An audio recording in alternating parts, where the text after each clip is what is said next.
আসসালামু আলাইকুম everyone, welcome to Apsara's mini kitchen. আজকে আমি একদম সহজভাবে একটা চিকেন চাউমিন রেসিপি আপনাদের সঙ্গে শেয়ার করব। চাউমিন অনেক বেশি ফেমাস আর অনেক বেশি টেস্টি হওয়ার কারণে কিন্তু ছোট থেকে বড় সবাই অনেক পছন্দ করে। আর এই চাউমিনটা কিন্তু বেশ অনেকভাবেই রান্না করে নেওয়া যায়। আজকে আমি দেখিয়ে দিচ্ছি আমি কিভাবে চাউমিন রান্না করি। আশা করছি আমার আজকের রেসিপি আপনাদের কাছে ভালো লাগবে। ভালো লাগলে আমার চ্যানেলটি সাবস্ক্রাইব করবেন, বেল বাটনটি অন করে রাখবেন আমার পরবর্তী ভিডিও নোটিফিকেশন সবার আগে পাওয়ার জন্য।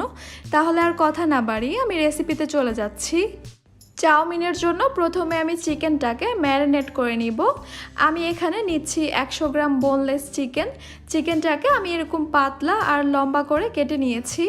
এবার আমি এখানে দিয়ে দিচ্ছি 1/4 টিস্পুন লবণ, কালো গোলমরিচের গুঁড়া দিয়ে দিচ্ছি 1/4 টিস্পুন, লাল মরিচের গুঁড়া দিয়ে দিচ্ছি 1/2 চা চামচ, রসুন বাটা দিয়ে দিচ্ছি 1/2 চা চামচ, আদা বাটা দিয়ে দিচ্ছি 1/2 চা চামচ, সয়া সস দিয়ে দিচ্ছি 1/2 চা চামচ। চিকেনগুলিকে মশলার সঙ্গে ভালোভাবে মাখিয়ে নিচ্ছি।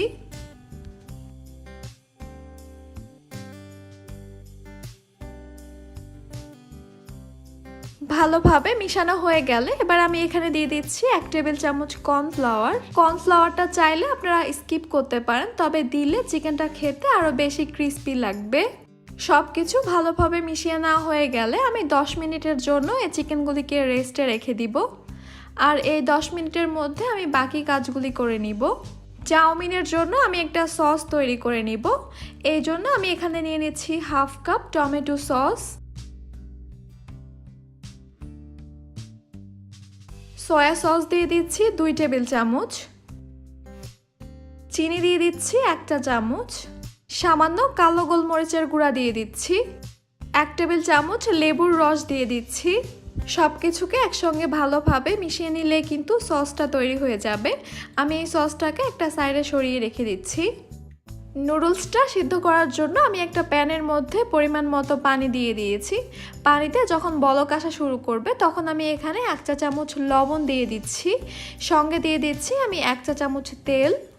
এবার এই সব কিছুকে ভালোভাবে মিশিয়ে নিচ্ছি আর অপেক্ষা করব পানিতে খুব ভালোভাবে বলক চলে আসার জন্য। পানিতে ভালোভাবে বলক চলে আসার পর এখানে আমি 200 গ্রাম নুডলস দিয়ে দিচ্ছি। এইখানে কিন্তু আপনাদের পছন্দ মতো rice noodles, egg noodles, spaghetti, stick noodles যে কোনো নুডলসই আপনারা ব্যবহার করতে পারেন।